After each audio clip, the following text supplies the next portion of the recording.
Estamos em 1984. O Brasil inteiro parece que saiu à rua. É a campanha das diretas já. Um dos maiores, se não o maior, movimento popular da história do país.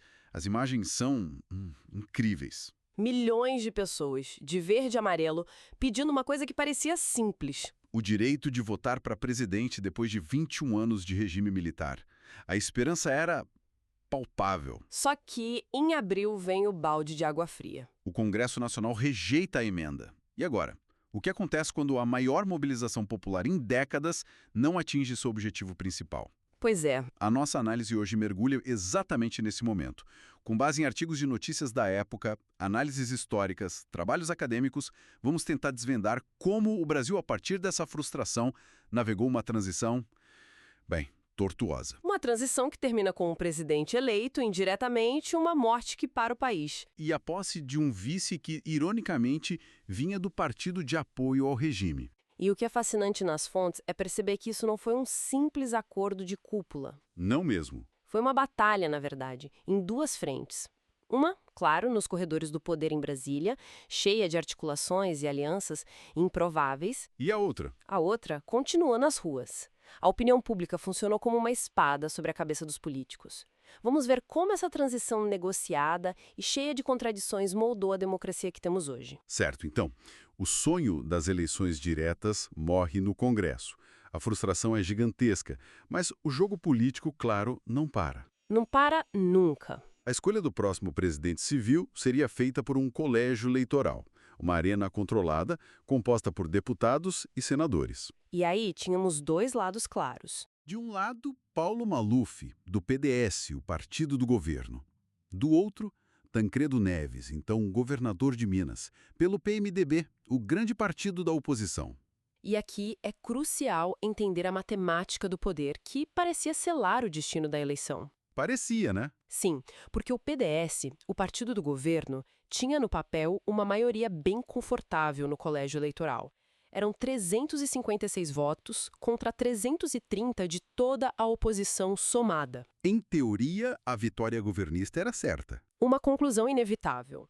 A única e remotíssima hipótese para a oposição era conseguir algo impensável: rachar o partido do governo. E o catalisador dessa fratura teve nome e apelido: Paulo Maluf. Exatamente. Uma das fontes que li descreve o Maluf como um rolo compressor político, sabe? Que atropelava adversários sem cerimônia. Parece que essa fama não vinha só da oposição. A multifacetada. Não era só na oposição ou na população. Era dentro do próprio PDS. Era visceral dentro do PDS. Lideranças de peso como o então vice-presidente da República, Aureliano Chaves, e o próprio presidente do PDS, José Sarney, eram publicamente antimalufistas. Eles não o queriam de jeito nenhum. Não, eles viam Maluf como uma figura que não representava a moderação necessária para uma transição segura. A convenção do PDS que o escolheu é descrita nos jornais da época como resultado de um lobby intenso. Promessas de cargos, aquele jogo de bastidores. Isso. E isso alienou ainda mais essa ala do partido. A vitória dele foi a gota d'água. E essa gota d'água causou uma inundação. Exatamente. Causou uma dissidência histórica. Esses descontentes rompem com o partido e criam a Frente Liberal. Um racha sísmico dentro da estrutura de poder que sustentava o governo. Perfeito. Então, o PDS, o partido do governo, racha ao meio por causa do Maluf. Isso abre uma porta que parecia impossível para a oposição.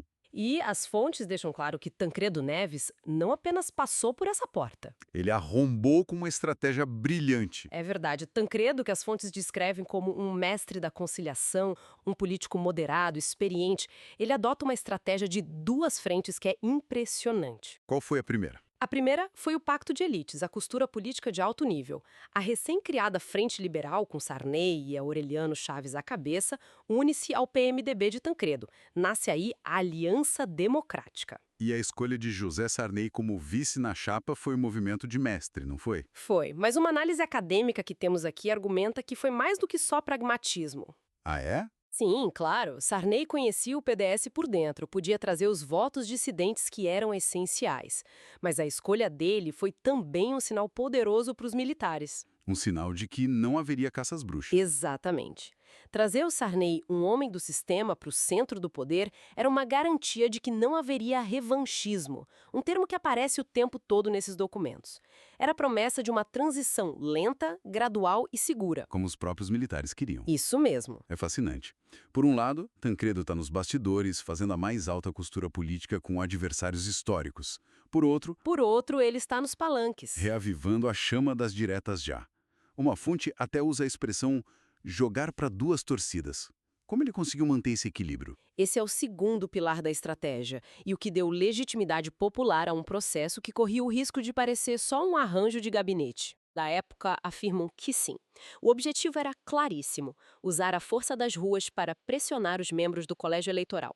Era basicamente um recado para os políticos. O povo está com a gente. Exato. E vocês vão votar contra isso? E não era só uma impressão, os números comprovavam. Uma pesquisa da época, citada numa das fontes, é demolidora. O que ela dizia? A pergunta era se os eleitores votariam para reeleger um parlamentar que apoiasse Maluf.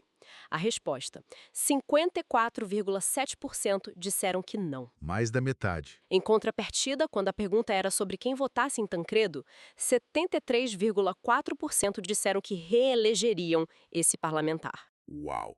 Basicamente, os eleitores do colégio eleitoral estavam sendo avisados. Se votarem no Maluf, a carreira política corre perigo. A pressão devia ser brutal. A mensagem era cristalina. Votar em Tancredo significava capital político e futuro. Votar em Maluf era um risco enorme. Isso se refletiu na popularidade deles, imagino. Totalmente. Tancredo cresceu de 63% de aprovação em agosto de 84 para 72% em janeiro de 85. Enquanto isso, o Maluf, Despencou. de 21% para apenas 8%. A eleição no colégio eleitoral, na verdade, já estava decidida nas ruas. E o dia da decisão chega. 15 de janeiro de 1985. A vitória de Tancredo é esmagadora. 480 votos contra 180. O país explode em celebração. É o fim oficial do regime militar e o início da Nova República, um termo que o próprio Tancredo cunhou. A esperança era imensa, parecia o começo de uma era de ouro. Mas a história preparava uma revolta. Digna de tragédia grega. É um dos momentos mais dramáticos da história brasileira. Na véspera da posse, 14 de março de 1985. Tancredo é internado de urgência em Brasília, fortes dores abdominais. E o que se segue é uma agonia nacional de 38 dias. O país parou. As pessoas acompanhavam os boletins médicos como se fossem capítulos de uma novela. 7 cirurgias. E ele falece em 21 de abril, dia de Tiradentes. Que ironia trágica. A comoção foi indescritível. E no meio dessa comoção, desse luto nacional, o poder cai no colo de José Sarney, o homem que, meses antes, presidiu o partido de apoio à ditadura. Agora era o primeiro presidente civil da nova república. É o paradoxo que define toda essa transição. Exatamente. O Brasil entrava na nova república liderado por uma figura que, para muitos, simbolizava o velho regime. Sarney não tinha legitimidade popular de Tancredo. Carregava uma desconfiança imensa. O governo dele, de 85 a 90, foi a personificação desses desafios. E dessas contradições. Então, como ele conseguiu governar em meio a essa crise de legitimidade e a uma situação econômica que era caótica? Olha, politicamente, o grande feito do governo Sarney foi garantir que a transição não retrocedesse. Ele consolidou a abertura. Sim, a imprensa tornou-se totalmente livre, os partidos políticos, incluindo os de esquerda, foram legalizados e, o mais importante de tudo, A Constituinte. ele convocou e promulgou a Assembleia Nacional Constituinte, que resultou na Constituição de 1988. A famosa Constituição Cidadã. Isso. Uma das fontes, uma análise jurídica, a descreve como uma resposta direta aos anos de autoritarismo, Ela ampliou enormemente os direitos civis, sociais. garantiu a independência do Ministério Público e, claro, restabeleceu as eleições diretas para presidente, prefeitos e governadores. Foi o alicerce institucional da nova democracia. E isso aconteceu sob o governo Sarney. Sim. Mas, se na política houve avanços, na economia a história foi bem diferente, né? As fontes pintam um quadro de caos. Foi um desastre. O governo herdou uma crise econômica brutal do regime militar, com dívida externa altíssima e uma inflação que já estava fora de controle, Hiperinflação. que chegou a ultrapassar os 1000% ao ano. Para tentar controlar os preços, foram lançados vários planos econômicos. O plano cruzado, o Bresser, o plano verão. Como é que isso funcionava na prática para as pessoas? Bem, o mais famoso foi o Cruzado em 86. A ideia parecia genial: congelar todos os preços e salários por decreto e criar uma nova moeda, o Cruzado. Cortando 3 zeros do antigo cruzeiro. No início foi uma euforia. A inflação desapareceu por decreto. E a população foi convocada para ser fiscal do Sarney. Lembro de ler sobre isso. As pessoas andavam com tabelas de preços nos bolsos, denunciando quem aumentasse os preços. Virou uma espécie de cruzada cívica. O problema, como as fontes econômicas apontam, é que um congelamento artificial reprime a inflação, mas não resolve as causas. A demanda explodiu. Exato, mas a produção não acompanhou. O resultado foi o desabastecimento, prateleiras vazias, mercado negro. E quando liberaram os preços? A inflação voltou com ainda mais força. A vida cotidiana era uma loucura de remarcação de preços diária. Apesar desse caos todo, as fontes listam algumas outras realizações importantes. Sim, e é importante notar. Em 1985, foi criado o Ministério da Cultura, um marco simbólico depois de anos de censura. E o IBAMA, em 89? Sim, o Instituto Brasileiro do Meio Ambiente, refletindo uma preocupação ecológica que começava a ganhar força no mundo. E na política externa, o Brasil abandonou o isolamento Aproximou-se da Argentina, o embrião do Mercosul. e adotou uma postura firme contra o apartheid. Foi um governo de profundos desafios, mas que, aos tropeços, lançou as bases do Brasil contemporâneo. Ao analisar essas fontes, fica claro que o nascimento da nova república não foi um corte abrupto com o passado. Foi mais uma metamorfose lenta, negociada. E cheia de paradoxos. A vitória de Tancredo foi, ao mesmo tempo, um pacto de elites para garantir uma transição controlada. E o resultado de uma imensa pressão popular que tornava qualquer outra opção inviável. E o legado dessa origem híbrida é profundo e define a política brasileira até hoje. Sim, uma das análises políticas que temos aqui define o sistema que emergiu daí com o nome que se tornou famoso: presidencialismo de coalizão. Porque a Aliança Democrática que elegeu Tancredo era uma união de forças muito diferentes. Do centro-esquerda, do PMDB, à direita liberal da Frente Liberal. Ficou estabelecido que, para governar, um presidente precisaria sempre de construir maiorias amplas e heterogêneas no Congresso. O que na prática significa negociar constantemente, trocando cargos e verbas por apoio político. Muitas vezes com partidos que têm ideologias completamente opostas ao do governo. Exatamente. A governabilidade passou a depender dessa capacidade de costurar acordos. E essa necessidade nasceu ali, em 1985, daquela grande aliança. Olá. Hoje a gente vai fundo numa história que, olha, é simplesmente incontornável para entender o Brasil de hoje. Com certeza, a história da Nova República. As nossas fontes são vários textos, mas o principal é um livro fascinante que reúne entrevistas. E entrevistas dadas ao jornal O Globo por todos os presidentes desse período e sempre durante os mandatos deles. Exato. E a nossa missão aqui é tentar desvendar um padrão, sabe? Uma tensão que parece definir essas últimas décadas. Que essa luta constante é entre, de um lado, a busca pela estabilidade econômica. E do outro, as demandas sociais que são sempre urgentes. Exatamente. E o nosso ponto de partida, 1985, já nasce completamente dessa tensão. O Brasil estava saindo de 21 anos de ditadura militar. E com a energia da campanha das diretas já ainda muito viva, né? Muito viva, apesar de ter sido derrotada no Congresso, a energia nas ruas era, assim, incontrolável. Havia uma euforia, mas também um medo do que viria pela frente. E aí já temos a primeira grande contradição. O primeiro presidente civil não seria eleito pelo povo. Não, seria eleito por um colégio eleitoral. Muita gente ouve falar, mas o que era exatamente esse colégio eleitoral? Como é que se funcionava na prática? Então, era basicamente uma assembleia. Juntava todos os deputados federais, todos os senadores e mais alguns representantes das assembleias estaduais. Um mecanismo herdado do próprio regime militar. Isso, o que tornava tudo ainda mais delicado. O candidato do regime, o Paulo Maluf, tinha a máquina do governo na mão. A oposição precisava de um nome, um articulador de primeira. E esse nome foi Tancredo Neves. Mas o que eu acho fascinante nas fontes é que a campanha dele não ficou só nos corredores de Brasília. De forma alguma. Ele foi para a rua. Fez comícios gigantescos, quase como se a eleição fosse direta. Ele estava mandando um recado claro para o colégio eleitoral. Precisamente, Tancredo sabia que precisava de legitimidade popular para pressionar os eleitores do colégio. E a chave para a vitória dele foi uma jogada de mestre da conciliação. Ele conseguiu unir a oposição, isso já era difícil, e conseguiu algo que parecia impossível. Ele rachou o partido do governo, o PDS. Aí é que entra a Frente Liberal. Exatamente. E esse é o ponto crucial. Era uma dissidência de dentro do partido que sustentava o regime. Liderada por figuras como José Sarney, essa frente se aliou ao PMDB do Tancredo e, selou o destino da eleição. Então não foi só um acordo de elites, foi uma manobra que canalizou a pressão que vinha das ruas. Exato. As pesquisas da época mostravam uma rejeição popular ao Maluf que era, assim, esmagadora. E mais de 70% de preferência pelo Tancredo. A vitória por 480 votos a 180 foi uma festa nacional. O início simbólico da nova república. Mas o destino tinha outros planos. É, uma das maiores tragédias da nossa história política. Na véspera da posse, Tancredo é internado Uma emergência, e morre semanas depois. sem nunca ter assumido o cargo. E o poder cai no colo de quem? Do vice, José Sarney. Justamente a figura que representava a aliança que tornou a vitória possível.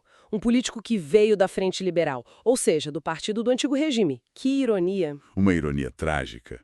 E o Sarney assume sob uma desconfiança imensa e com uma herança econômica catastrófica. O fantasma da hiperinflação. Sim, que chegou a quase 2.000% ao ano. Tenta imaginar o que é isso no dia a dia. Os preços mudavam várias vezes no mesmo dia e o governo dele fica marcado por aquelas tentativas desesperadas de controlar a inflação, como o Plano Cruzado. Isso, em 1986. Congelamento de preços. Lembra das fontes citarem a famosa frase dele pedindo para a população virar fiscal do Sarney? Pois é, ele tentou transformar o plano numa cruzada nacional.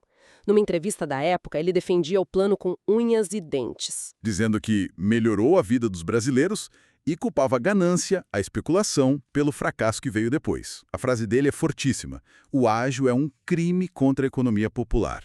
Mas no fim a inflação voltou ainda pior. Voltou com mais força.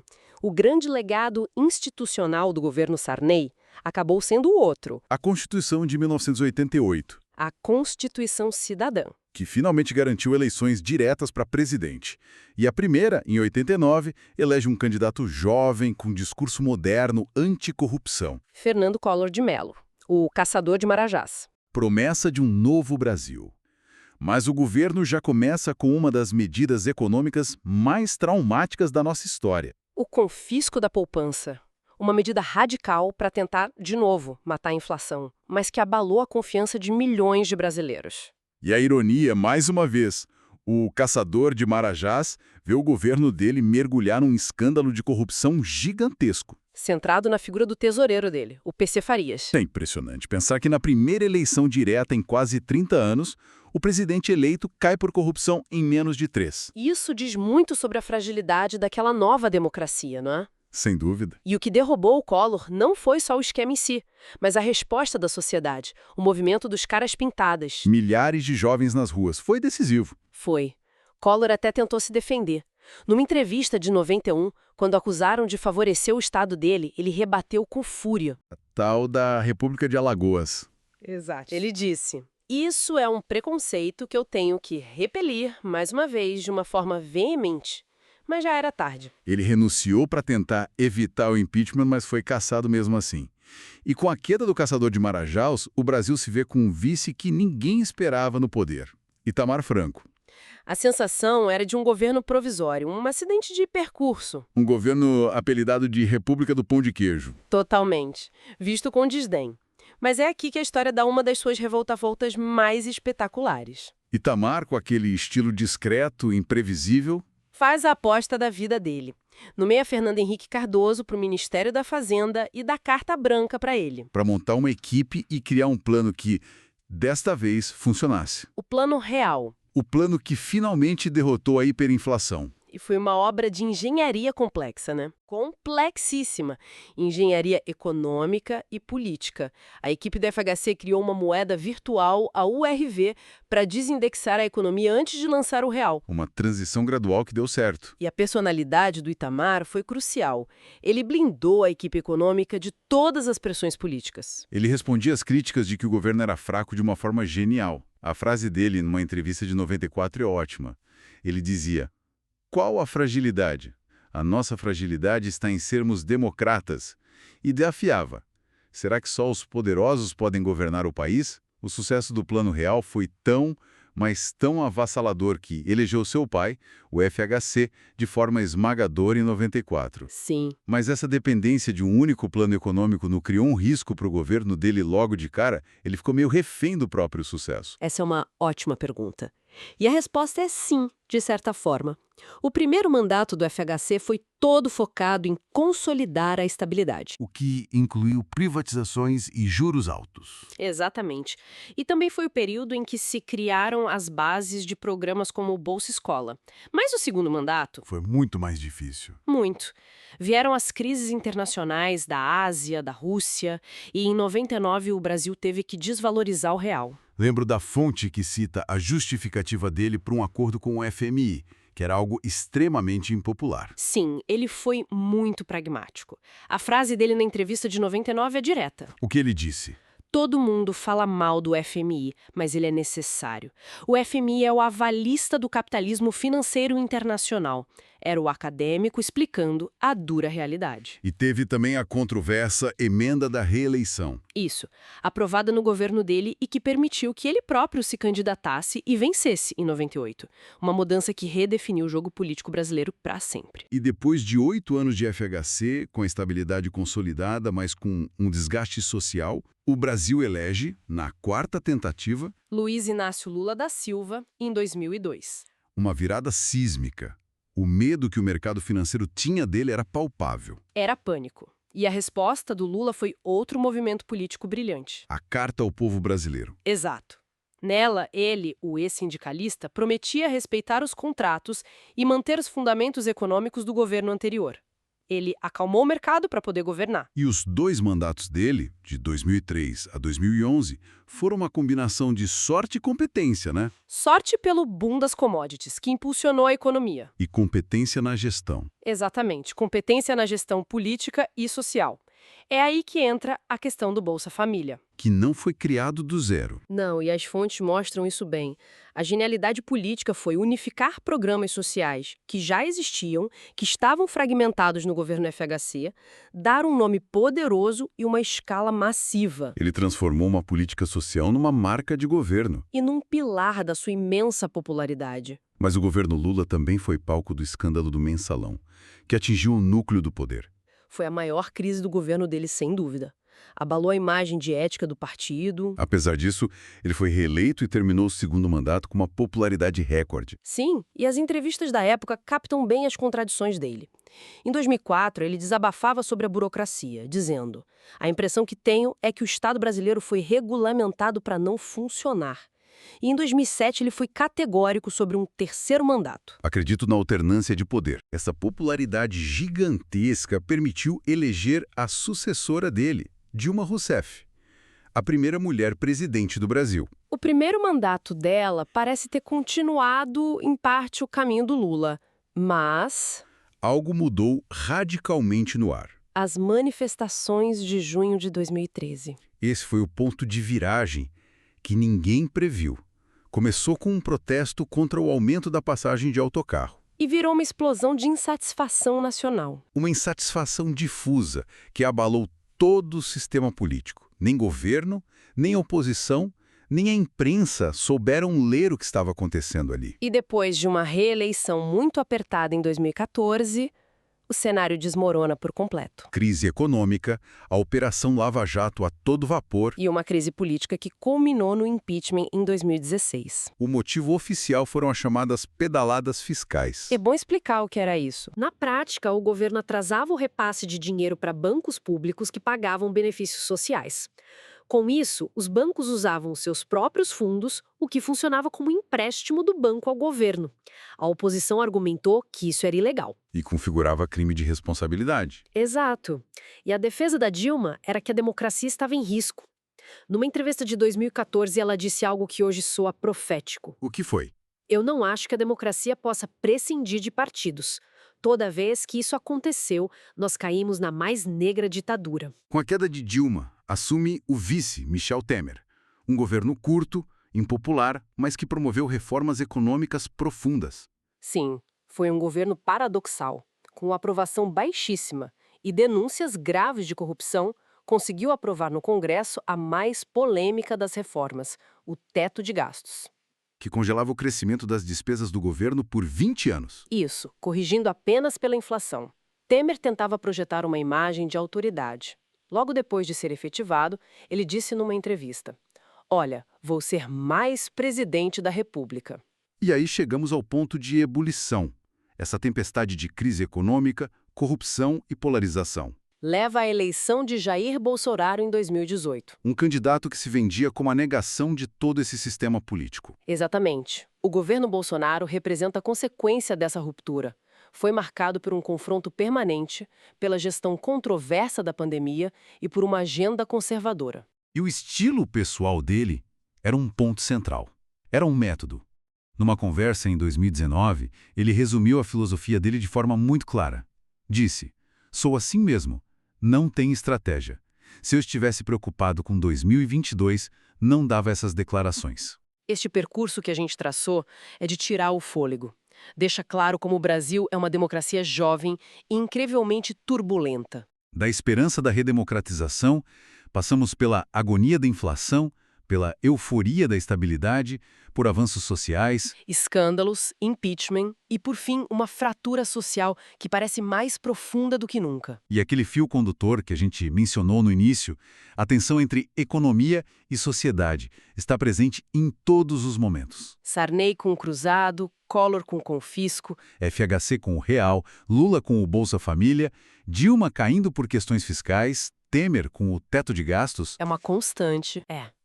E as entrevistas nas fontes são fascinantes porque mostram os presidentes o tempo todo justificando suas escolhas dentro dessa equação impossível, tentando projetar controle, mesmo no meio do caos. O que nos leva a uma reflexão final. Os materiais mostram esse ciclo contínuo de esperança e crise. Olhando para essa trajetória de mais de 3 décadas, que padrões se repetem na forma como o país e os seus líderes tentam resolver os seus desafios fundamentais? E de que maneira as próprias palavras dos presidentes captadas nessas entrevistas acabam por refletir ou, quem sabe, por desviar a atenção dos problemas estruturais do país que continuam por resolver?